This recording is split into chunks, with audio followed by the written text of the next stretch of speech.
Πάμε λίγο να δούμε ορισμένα σχόλια των φίλων. Κάποιος που δεν λέει όνομα, ενώ δεν λέει στο σχόλιο, άμα μπω παραμέσα μπορεί να βρω, εννοώ στη σελίδα που έχει. Καλημέρα κύριε Σάβα, όλα βγάζουν νόημα, αλλά δεν καταλαβαίνω, ενώ στην ιστορία την παγκόσμια αλλά και την ελληνική έχουμε παρόμοια γεγονότα σε εισαγωγικά, γιατί οι υπεύθυνοι της εξωτερικής και εσωτερικής πολιτικής δεν προβλέπουν το μέλλον των κινήσεών τους. Εντάξει, καταλαβαίνω την εξάρτησή τους από ξένα κέντρα εξουσίας, αλλά δεν μπορούν να προσθέσουν δικλείδες ασφαλείας για πανενδεχόμενο. Καλά, η Τουρκία με την Αλβανία έχουν θάλασσες και κάνουν θαλάσσιες ασκήσεις στο Ιόνιο. Τα Σκόπια όμως έχουν θάλασσα. Πώς συμμετείχαν στην άσκηση, λέει ο φίλος. Είναι φανερό ότι η Τουρκία στηρίζει ένα νοητό βαλκανικό τόξο στα βόρεια σύνορά μας και από τα νότια έχει και τη Λιβύη δια πανενδεχόμενο. Εμείς κάνουμε αντίστοιχες κινήσεις, γιατί από τα συμφραζόμενα μάλλον κάνουμε άμυνα σε μισό ποδοσφαιρικό γήπεδο και με μη επαγγελματίες ποδοσφαιριστές. Θα ακούσεις μετά πώς πουλάμε τους φίλους και τους συμμάχους μας. Όταν φάμε τον γκολ τότε θα είναι πολύ αργά. Η Τουρκία πληρώνει τους πάντες γύρω μας, άρα για μέσα στην Ελλάδα τι ισχύει? Ο ΕΟ, λέω εγώ, είδαμε την Καηλή.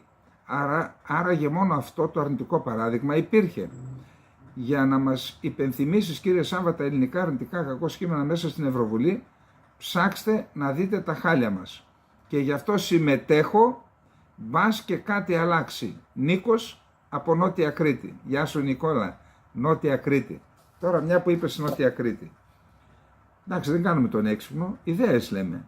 Κάποια στιγμή είπα στον Γιώργο το Σαχίνη, στην εκπομπή που ήμουν στην τηλεόραση, ότι η Κρήτη για να έχει μία ανάπτυξη που δεν θα στηρίζεται μόνο στον τουρισμό, μια στρεβλή ανάπτυξη, καταρχάς μαζί με τον ΒΟΑΚ που γίνεται πρέπει να σχεδιαστεί και ένας σιδηρόδρομος, ο οποίος θα βοηθήσει πολύ τον τουρισμό, θα ανακουφίσει το οδικό δίκτυο από οχήματα. Δεν ξέρω αν θα το επιτρέψουν οι εταιρείες ενοικίασης αυτοκινήτων, αλλά εμείς πρέπει να δούμε το κοινό καλό. Και το δεύτερο και κυριότερο, υπάρχει αντίστοιχο παράδειγμα, θα το αναφέρω, να δημιουργηθούν όχι 4, γιατί μία υπάρχει, 3 αντιπόλεις, δηλαδή Χανιά και στο νότο που θα βλέπει το Λιβικό πέλαγος, τα αντιχανιά ή εκεί στην Παλαιοχώρα κάπου, αλλά να γίνει πόλη, Ρέθυμνο αντιρέθυμνο και Ηράκλειο αντιηράκλειο. Αυτό λοιπόν, να δημιουργηθούν 3 πόλεις εκεί στο νότο που είσαι. Προσέξτε, δεν λέω τίποτα τέρατα, απολύτως προσεγμένες, απολύτως οικολογικές, οι πιο σύγχρονες πόλεις του κόσμου, των 30.000 κατοίκων, με υπερσύγχρονες κατοικίες. Αν δοθεί γη από το κράτος, τότε θα έρθουν επενδυτές και ξένα κεφάλαια, γιατί αυτή η περιοχή, όπως ξέρεις, είναι καλύτερη από την βόρεια πλευρά της Κρήτης.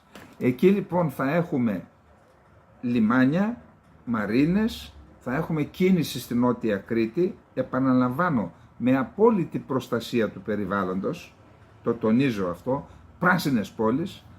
Αυτό το έκαναν στο Βατούμ, έδωσε η Γεωργία έδαφος σε, από τη λέξη funds, δεν ξέρω πώς λέγεται στα ελληνικά, σε ξένες χρηματοπιστωτικούς οργανισμούς, και έκαναν το νέο Βατούμ που αν πάτε και το δείτε θα τρίβετε τα μάτια σας.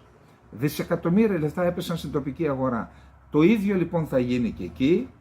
Θα μπορούν να αποκτήσουν οι ξένοι που θέλουν κατοικίες σε ένα κλίμα καταπληκτικό 12 μήνες το χρόνο και να πάρει ζωή το νησί και, προσέξτε, να γυρίσουμε το πρόσωπό μας και προς το Λιβικό πέλαγος, διότι αυτό θα έχει και εθνικές παύλα γεωπολιτικές διαστάσεις μια τέτοια κίνηση. Νίκο, το λέω για σένα που είσαι στην Νότια Κρήτη. Κύριε Καλυτερίδη, χαίρε. Εσείς που ξέρετε την σύγχρονη ελληνική ιστορία, θα ήθελα να μου πείτε αν συμφωνείτε με τα κάτωθη.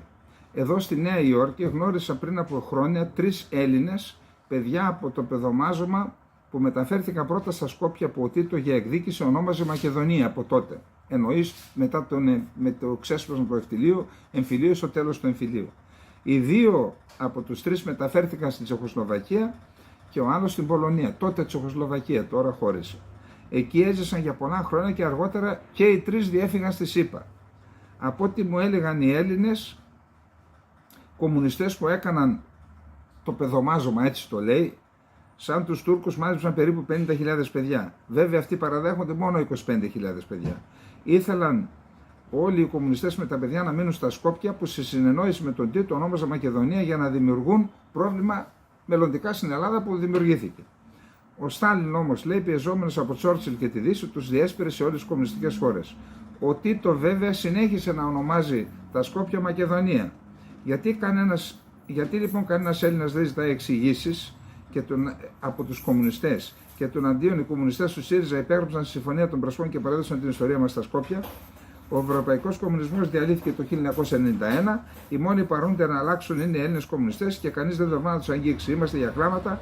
Με μεγάλη εκτίμηση, Δημήτριος Μπελές, Νέα Υόρκη. Δημήτρη, τις ευθύνες της Τρίτης Διεθνούς και των κομμουνιστών εκείνη την εποχή τις έχουμε πει τόσες φορές. Αλλά επειδή τώρα το τελευταίο που θέλουμε είναι να διχαζόμαστε, εντάξει, πιστεύω η ιστορική αλήθεια πρέπει να λέγεται, αλλά δεν πρέπει να λέγεται με διχαστικό τρόπο. Ήταν μια κατάσταση τότε που δημιουργήθηκε, συμμετείχαν δυστυχώς και Έλληνες σε αυτό, ήταν ένας διαγωνισμός της Δύσης με τη Σοβιετική Ένωση για το ποιος θα ελέγξει την περιοχή. Συμμετείχαν από τη μια πλευρά και από την άλλη, η μία νίκησε, η άλλη, οι νικημένοι, ουέτης τιμένες, έτσι. Εν πάση περιπτώσει, εγώ δεν είμαι, η αλήθεια σώζει. Ναι, πρέπει να λέμε την αλήθεια, αλλά πρέπει να συνυπολογίζουμε και τι μένει στο καλάθι.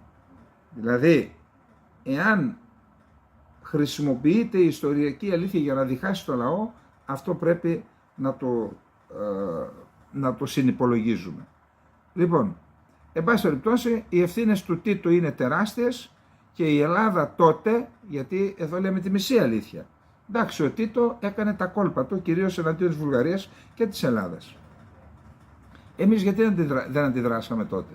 Επειδή ο Τίτο ήταν το χαϊδεμένο παιδί του ΝΑΤΟ και επειδή η Ελλάδα ήταν τα χέρια της όχι, χέρια-πόδια. Ήμασταν χειροπόδαρα δεμένοι από το ΝΑΤΟ να μην αντιδράσουμε κατά του Τίτο, ο οποίος έσπηρε τότε στην ουσία στα σχολιά το σπόρο του μακεδονισμού και τώρα τον έχουμε μπροστά μας και δεν ξέρω πώς θα τον